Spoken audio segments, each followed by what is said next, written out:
जब उस लड़के को पेड़ से बांधकर 15 कोड़े डंडे से पीटा जा रहा था, तब वह लड़का हर एक कोड़े के साथ, डंडे के साथ भारत माता की जय, वंदे मातरम के साथ आवाज को, स्वर को बुलंद कर रहा था। कहा कि यदि देश की आजादी के बीच में मेरे परिवार वाले बीच में रोड़ा बन रहे हैं तो जाकर उनको गोली मार दो, देश के लिए कुर्बान होने के लिए तैयार है। इतनी बड़ी बात पंडित जी ने बड़ी सहजता और सरलता से कही।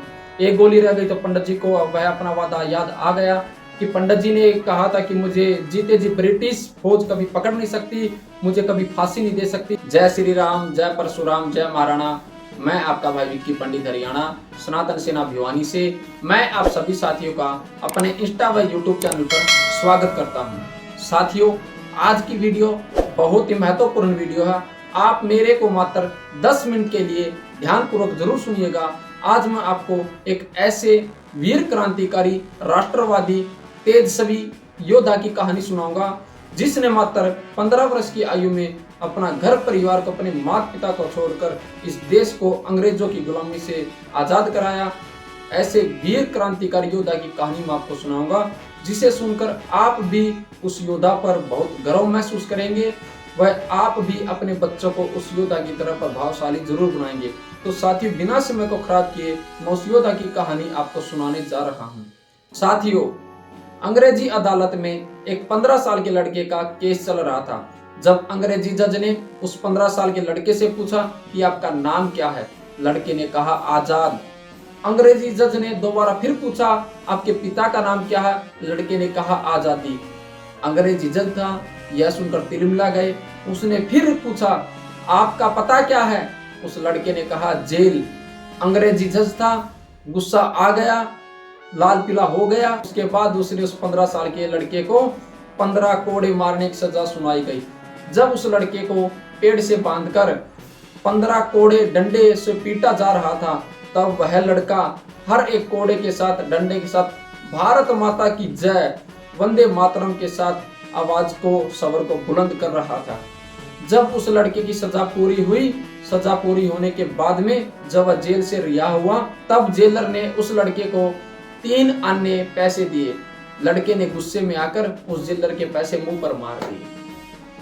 उसके बाद अगले दिन बड़े बड़े अखबारों में धांसू कैप्शन के साथ उस लड़के की अखबारों में फोटो छपी गई। यह सब देखकर अंग्रेजी हुकूमत तिलमिला गई, उनके पांव तले की जमीन खिसक गई कि एक 15 साल का लड़का और हमारी अंग्रेजी अदालत में हमारे जज के सामने इस प्रकार सवालों का जवाब दे रहा है, यह तो हमारी हुकूमत को ही खत्म कर देगा। हमारी दाल अब और ज्यादा दिन नहीं गलने वाली है, इसीलिए इसको यहाँ से हटाना पड़ेगा, इसको खत्म करना पड़ेगा। साथियों, उस दिन के बाद जब उस लड़के की धांसू कैप्शन के साथ अखबारों में फोटो छापी गई, उस दिन के बाद उस लड़के को पूरे विश्व में हर कोई आजाद के नाम से जानने लगा। जी साथियों, मैं बात कर रहा हूँ पंडित चंद्रशेखर आजाद तिवारी की, जिन्होंने कहा कि कोई भी मुझे जीते जी नहीं पकड़ सकता, ना मैं कभी पकड़ा जाऊंगा और ना कभी ब्रिटिश सरकार मुझे फांसी दे सकती। और वो कहा करते थे दुश्मनों की गोलियों का सामना करेंगे, आजाद थे, आजाद है, आजाद रहेंगे। देश प्रेम क्या होता है साथियों, आइए मैं आपको सुनाता हूँ पूरी कहानी पंडित चंद्रशेखर आजाद की। इस कहानी को हम शुरू से शुरू करते हैं। साथियों, 23 जुलाई 1906 को मध्य प्रदेश के झाबुआ जिले के भाबरा नामक स्थान पर ब्राह्मण परिवार में पंडित सीताराम तिवारी व माता जगदानी देवी के घर एक किलकारी गूंजी। जन्म लिया पंडित चंद्रशेखर तिवारी जी ने, जो आगे चलकर पंडित चंद्रशेखर आजाद जी कहलाए। पंडित चंद्रशेखर तिवारी जी का जन्म स्थान भाबरा को अब आजाद नगर के रूप में जाना जाता है। पंडित चंद्रशेखर आजाद जी के पिता बहुत ही स्वाभिमानी, ईमानदार, सहनशील व जबान के पक्के व्यक्ति थे और यही गुण पंडित चंद्रशेखर आजाद जी को अपने पिता से विरासत में मिले। साथियों, पंडित चंद्रशेखर आजाद की माता जी चंद्रशेखर आजाद जी को संस्कृत का एक बहुत बड़ा विद्वान बनाना चाहती थी, इसीलिए उन्होंने तिवारी जी को 15 साल की उम्र में बनारस के एक संस्कृत पाठशाला में भेजा। पर पंडित चंद्रशेखर आजाद जी इस देश को अंग्रेजों की गुलामी से आजाद कराना चाहते थे। आजादी का प्लान आजाद से था, इसीलिए उन्होंने 1920 में गांधी जी के साथ मिलकर मात्र 15 वर्ष की आयु में गांधी जी के साथ असहयोग आंदोलन से जुड़े, गिरफ्तार हुए। गिरफ्तार होने के बाद जब अदालत में जज साहब ने उससे पूछा आपका नाम, पिता का नाम, जेल, तब इस समय हमारे तिवारी जी ने कहा था कि नाम मेरा आजाद, पिता का नाम आजादी और मेरा पता जेल। तब जज साहब ने गुस्से में आकर पंडित चंद्रशेखर आजाद जी को 15 कोड़े मारने की सजा सुनाई थी। और जब तिवारी जी को कोड़े मारे जा रहे थे, वह हर कोड़े के साथ भारत माता की जय, वंदे मातरम के नारे के साथ आवाज बुलंद कर रहा था। और उसी दिन के साथ उसको सार्वजनिक रूप से पंडित चंद्रशेखर आजाद के नाम से जाना जाने लगा। लेकिन 1922 में चोरी चोरा घटना के बाद गांधी जी ने असहयोग आंदोलन को वापस ले लिया, जिसके बाद काफी यंगस्टरों का मोह भंग हो गया। अन्य यंगस्टरों की तरह इस घटना के बाद पंडित चंद्रशेखर आजाद जी का भी मोह भंग हो गया और वो गांधी जी की विचारधारा से अलग हो गए। इसके बाद 1924 में पंडित राम प्रसाद बिस्मिल, सत्येंद्र नाथ सान्याल, योगेंद्र नाथ चटर्जी, इन सब ने उत्तर भारत के क्रांतिकारियों को लेकर एक नए दल का निर्माण किया, जिसका नाम रखा हिंदुस्तानी प्रजातांत्रिक संघ। इस दल में पंडित चंद्रशेखर आजाद भी थे। पंडित चंद्रशेखर आजाद तिवारी जी निशानेबाजी के बहुत अच्छे थे, क्योंकि उन्होंने बचपन में निशानेबाजी की ट्रेनिंग ली थी, जो आगे चलकर काम भी आई। आइए इस कहानी को आगे बढ़ाते हैं। साल था 1925 का। काकोरी ट्रेन षड्यंत्र के लिए पंडित राम प्रसाद बिस्मिल जी ने अपनी मदद के लिए 9 क्रांतिकारियों को चुना, जिनमें पंडित चंद्रशेखर आजाद भी शामिल थे। काकोरी ट्रेन षड्यंत्र के बाद पंडित चंद्रशेखर आजाद जी को जिम्मेवारी सौंपी गई कि आप इस धनराशि को लखनऊ तक सुरक्षित पहुंचाए। काकोरी ट्रेन षड्यंत्र के बाद सभी क्रांतिकारी गिरफ्तार हुए। उस समय कानपुर से एक अखबार निकलता था और उस अखबार का नाम था प्रताप, जिसके एडिटर थे गणेश शंकर विद्यार्थी, जिन्होंने अपने अखबार की हेडलाइन में लिखा कि भारत के 9 रत्न गिरफ्तार।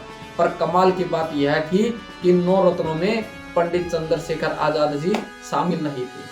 वह हर बार की तरह पुलिस को चकमा देकर भाग जाते, फरार हो जाते, कभी बनारस, कभी इधर, कभी उधर, कभी कहीं वह पुलिस की पकड़ में नहीं आते। वह हमेशा की तरह पुलिस की आंखों में धूल झोंक कर भाग निकलते, फरार हो जाते। इसी प्रकार से चलता रहा। इसी बीच एक और बड़ी घटना होती है। साइमन कमीशन का विरोध कर रहे लाला लाजपत राय पर पुलिस की लाठियां बरसाई जाती है और लाला लाजपत राय की जान चली जाती है।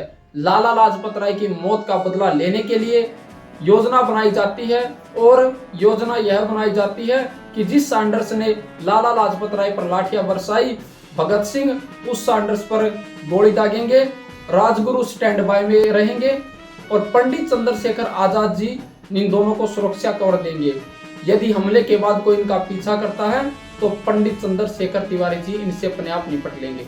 इसके बाद 17 दिसंबर 1928 को शाम के समय लाहौर में पंडित चंद्रशेखर आजाद, भगत सिंह व राजगुरु ने पुलिस अधीक्षक के दफ्तर को घेर लिया और जब सैंडर्स व उसका अंगरक्षक हेड कांस्टेबल बाइक पर सवार होकर निकले तो राजगुरु चीते की तरह उस सैंडर्स पर कूद पड़ा और अपनी पहली गोली दाग दी, जो उसके माथे पर लगी और माथे पर लगने के बाद वह सैंडर्स बाइक से नीचे गिर गया।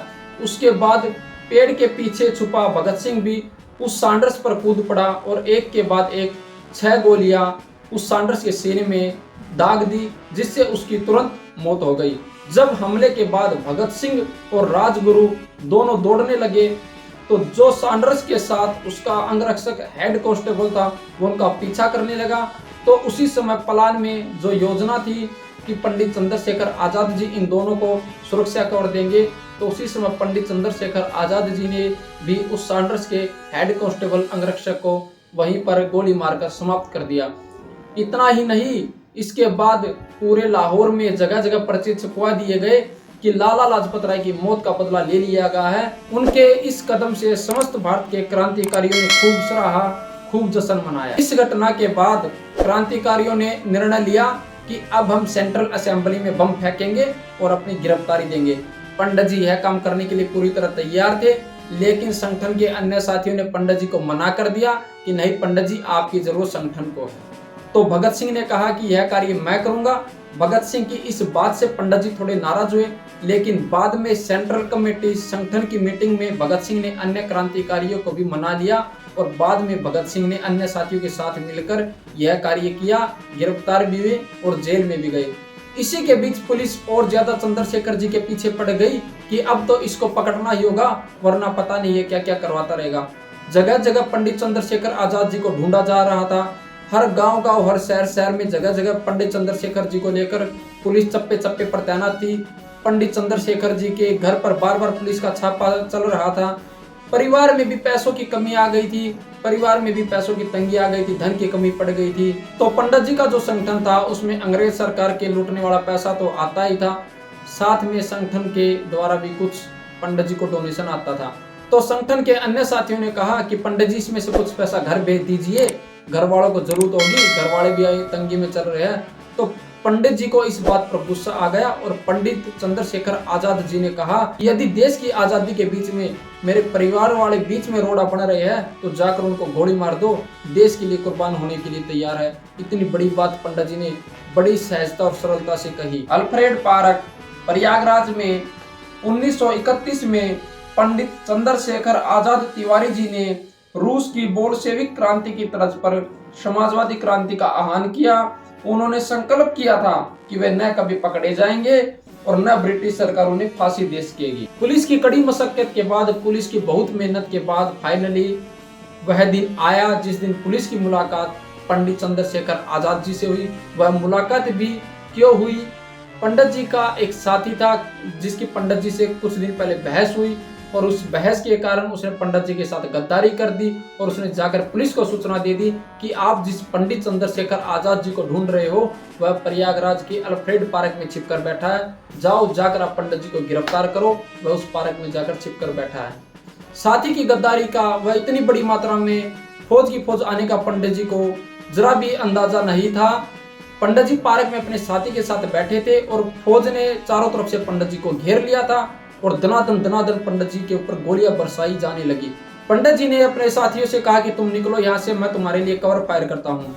पंडित जी अपने साथियों की सुरक्षा के लिए, कहीं उनको गोली न लग जाए उसके लिए पंडित जी कवर फायर कर रहे थे बड़ी ध्यान से कम 20 मिनट तक दनादन फौज की तरफ से पंडित जी के ऊपर गोलियां चलाई जा रही थी और पंडित जी दुश्मनों की हर एक गोली का जवाब दे रहे थे। तकरीबन 20 मिनट तक पंडित जी दुश्मनों की फौज से, अंग्रेजों की फौज से लोहा लेते रहे और जब पंडित जी को मालूम चला कि उसकी बंदूक में सिर्फ एक गोली बची है तो पंडित जी को वह अपना वादा याद आ गया। पंडित जी ने वादा किया था कि वह जीते जी कभी अंग्रेजों की पकड़ में नहीं आएंगे, ब्रिटिश अंग्रेज कभी उनको फांसी नहीं दे सकती, वह कभी उनको पकड़ नहीं सकती। तो पंडित जी को अपना वादा याद आ गया। इसी वादे को पूरे करते हुए पंडित चंद्रशेखर आजाद जी 27 फरवरी 1931 को इसी पार्क में अपने सिर में गोली मारकर इस राष्ट्र के लिए, इस देश के लिए अपना बलिदान दे दिया और उस देश को, इस राष्ट्र को अंग्रेजों से आजाद करा गए। ऐसे हमारे क्रांतिकारी महान स्वतंत्रता सेनानी चंद्रशेखर आजाद जी के चरणों में बार बार हमारा प्रणाम है। और जाते जाते पंडित चंद्रशेखर आजाद जी ने उस शेर बोला कि दुश्मनों की गोलियों का सामना करेंगे, हम आजाद थे, आजाद है, आजाद रहेंगे। ऐसे थे हमारे क्रांतिकारी चंद्रशेखर आजाद जी। उनके चरणों में बार बार हमारा सत नमन है, उनको विनम्र श्रद्धांजलि है। ऐसे वीर बलिदान योद्धा इस धरती पर पैदा हुए, इस भारत माँ की कोख में पैदा हुए। उन्होंने इस देश को, इस राष्ट्र को अंग्रेजों की गुलामी से हमको आजाद कराया। इसके लिए तिवारी जी को बारंबार प्रणाम है, उनके चरणों में मेरा नमन है। हम आजादी की बात तो करते हैं पर हम इस देश को आजाद कराने वाले हीरो को हम भूल जाते हैं, हम उनको याद नहीं करते।